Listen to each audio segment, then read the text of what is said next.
Support for WUWM podcasts comes from Potawatomi Casino Hotel Milwaukee, home to 24/7 excitement, dining, and an on-site hotel at 1721 West Canal Street. More information at potawatomi.com. You're listening to Lake Effect Spotlight from WUWM, Milwaukee's NPR station. Here's one of our favorite conversations about what's happening in the city. In February of 1975, 4 women in Milwaukee found themselves at the height of their careers as business executives. However, they were just a handful of leaders, and there was a glaring need for more women to be elevated and advocated for in the workplace. To help change the narrative and landscape for women, they formed the group known today as Tempo. The founding members' hope was to create a society where women hold an equal place in leadership, policy, and decision-making. Tempo has grown over the past 50 years to provide programming, professional development opportunities, and mentorship for over 800 members.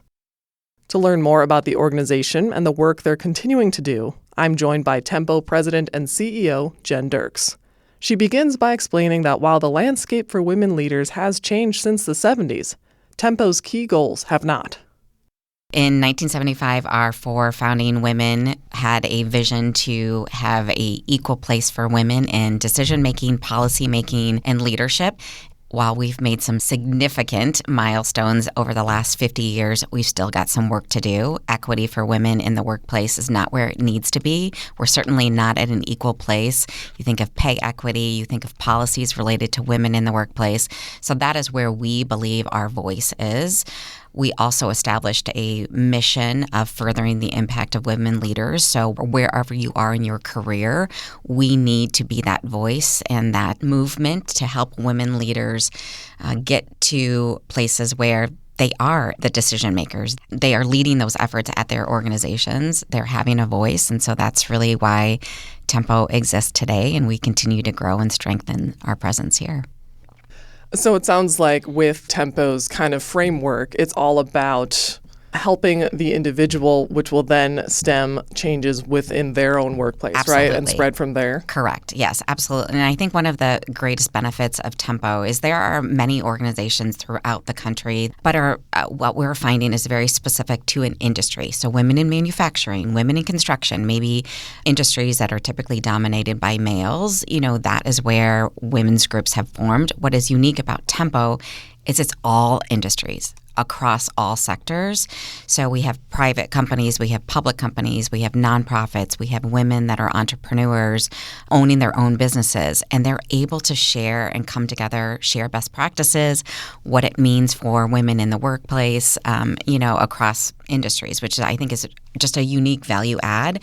And then to your point, they're taking what they're learning and bringing it back to their organizations. And how do we strengthen that voice? How do we advocate for women at all levels?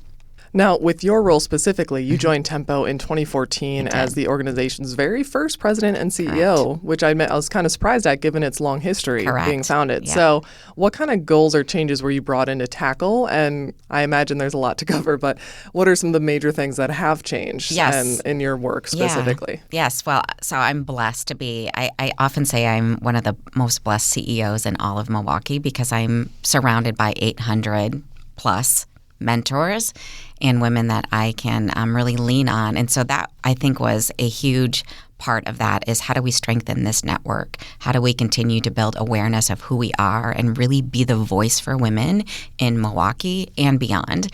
When I joined in 2014, I had no experience in nonprofit. I was a marketing communications expert, and I think that was one thing that our board really focused on is how do we continue to educate and build greater awareness of this organization. And then I love strategy, and it was how do we vision and how do we expand the landscape and the environment for more women here in Milwaukee. So when I joined, it was just over 200 women strong.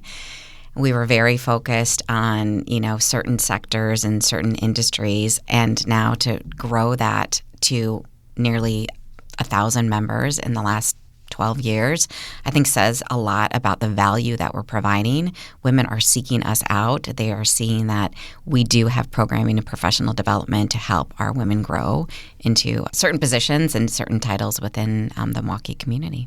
Yeah, I'd love to get into that a little more. Yeah. There's a great just kind of mission statement for Tempo. It's to create a society where women hold an equal place in leadership, policy, and decision making. So let's get into some tangible examples. Like, can you share exactly how you're working towards this when it comes to offering the connections, the programming, things like that? How do you see, like, here's our action and here's the ripple effect? Yep, absolutely. So one of the areas that I think we've really tapped into and made significant impact is being that voice. And so there is a study that comes out every year. McKinsey has a national study research report.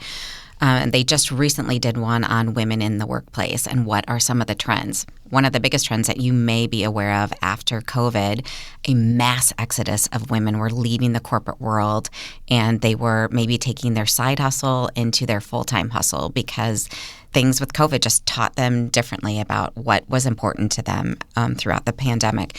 So we wanted to create what's the local voice on that? Is that true? Nationally, we saw it was true. Is it true here in Milwaukee? So that's just one example that we tap into our membership to say, what are some of the challenges? What are the hurdles that you might be facing? Do these national statistics, are they relevant here? Are they making sense here? So one of the surveys that we're doing now is this Women in the Workplace. Again, women not necessarily feeling supported within their organization. So what are the measures that they're taking to make sure that their companies are supporting women, they are elevating women into those executive levels, into those seat at the table decision-making levels. So that's one of the areas that we're trying to see, and just honestly building education and awareness around what are the challenges that women are facing in the workplace these days. Yeah, and with talking about these challenges, one purpose of the organization is to enhance your members' awareness of the issues and trends having an impact here on Milwaukee women and businesses. What would you say are a couple of the most pressing issues or trends happening here that you're tackling? I do think that there is an opportunity to elevate more women into executive roles. So we know, we don't have to talk about the research that says having a diverse workforce, whether it be women at the seat at the table, your organization is just going to be better off. So we have to stop saying and relating to those studies, but we just have to make it happen. And it's not happening across the board. And especially, women rising into those executive roles, that needs to happen at a faster pace. We also see that it's for women of color as well, that those percentages and those ratios are less than where they need to be. We have work to do. There's opportunity to do that. So that is one of the greatest values that we can continue to advocate for and make sure that there's a change here in Milwaukee. Well, and it's a challenging landscape, especially given corporate DEI commitments. They are faltering. There's legislation going against this. Yes. Like there's kind of a second wave, right, of attacking equal opportunities for people. So how are you ensuring diversity and social justice when it comes to the work that Tempo's doing? And how do you think women lead differently when it comes to this? Yeah, I think that's one of the hardest things that has been challenging in the last 12 months, I will be honest. I feel like some of the conversations that we're hearing from women that joined our organization 47, 48 years ago are some of the same conversations that we're having today. And so it's been a challenge to say, are we, going back to 50 years ago, or, what are we doing to make sure that we aren't having these same conversations for the next 50 years? So I think there is a great opportunity to change what that narrative is.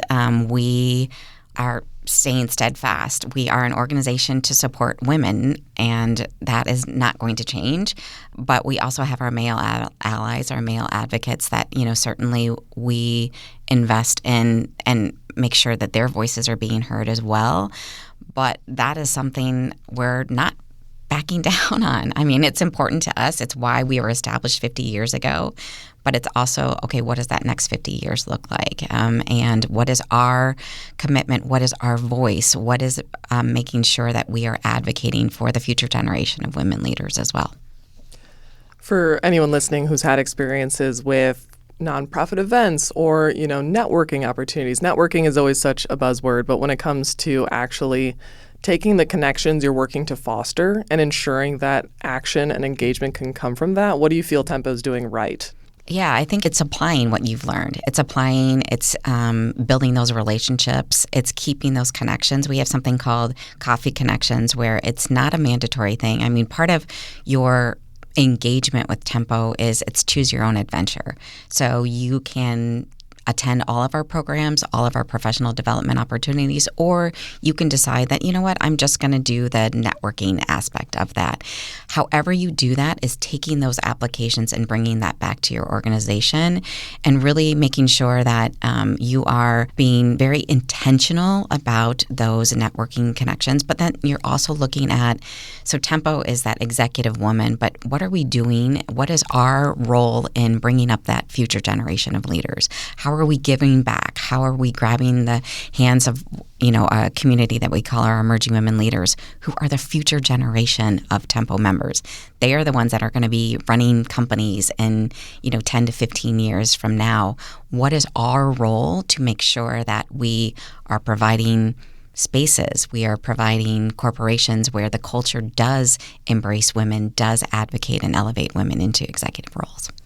And there is something special about getting a room full of women together, yes. right? Yes, there is. Yeah. And what would you say is important for people to know and understand about the community of Milwaukee's female business leaders? So I will say this. One of the biggest joys or the greatest joys about women here in Milwaukee is we serve as sponsors for one another, and we serve as connectors and champions of one another. And that is really cool to see. How are we cheerleading one another? How are we supporting one another, both in the professional world as well as the personal world as well? And so I think that is one of the greatest benefits from our Tempo members. I mean, it truly is a movement. It is a great connection of women that just are here to support one another. And where you are in your career, I think it's just a really incredible network. Well, Jen, thank you so much for joining me today to share more about Tempo. Thank you so much. Thanks for having me.